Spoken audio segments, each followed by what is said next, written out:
Hello, my name is Anne and I'm going to do my best to answer these questions in about 5 minutes. Where am I now? I live in Perth and I run a business called Pets at Peace Home Vet, where I specialise in helping animals to pass over the Rainbow Bridge peacefully and have their families feel as peaceful as possible as well during that process. I travel all over Perth, about 1,000 kilometres a week, and I feel a bit like a home birth midwife. I really love that I get to do that. My promise to the animal is to look after their family, and my promise to the family is to look after their furry or feathered person. How did the program help me? Okay, so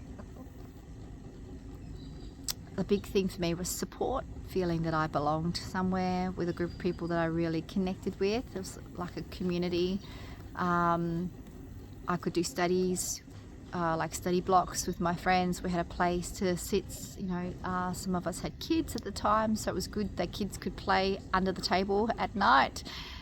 We would sit at the table and do our study together, but we just had that safe place to be with some resources as well, like printing and computers, that sort of stuff. Oh, please meet my chicken. Hello, chicken. Love them. What else?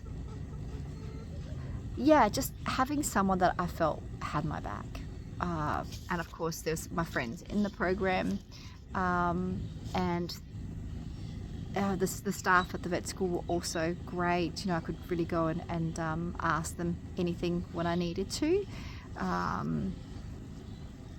as well as the other students. We would form study groups and look at where the gaps were. So we'd test each other, like with the practice tests, with the old tests, and fill in the gaps, realize where the gaps were and then fill them in before the test. So we really felt like we had done everything that we possibly could to cover the information needed.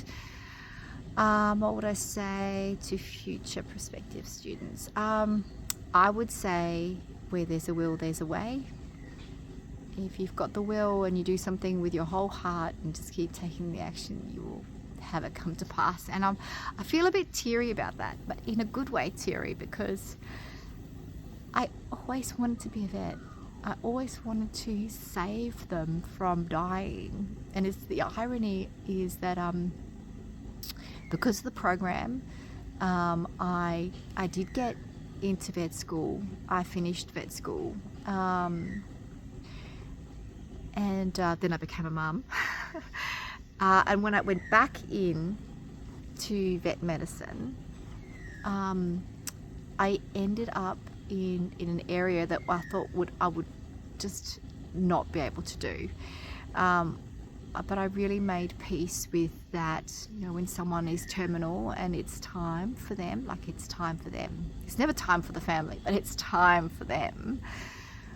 We never feel ready, but when they are ready, and it's just the kindest thing to do for them, I love that I get to be part of making that a peaceful memory that people want to cherish.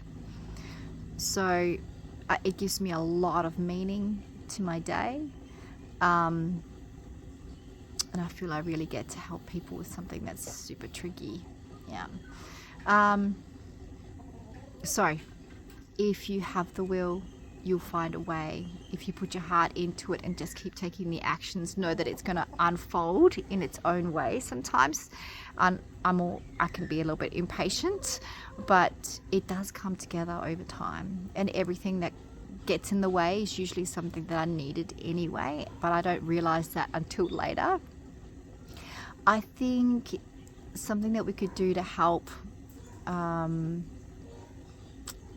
with the experience would be understanding toxic shame and how it plays out in human behavior.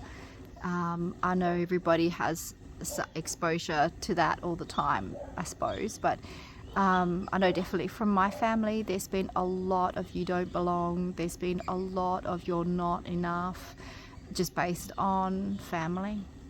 you know. So generations of persecution, all that stuff gets passed down in how people are being, and children learn that. And I suppose then it's our journey, right, to master all that stuff. But yeah, understanding toxic shame and how it plays out would be a really big one, and how we can address it so that people feel like they belong and that they're safe, and also to have the skill set when they graduate to deal with that. I hope that's been helpful. Thank you so much for giving me the opportunity to speak, and I am so grateful. Cheers.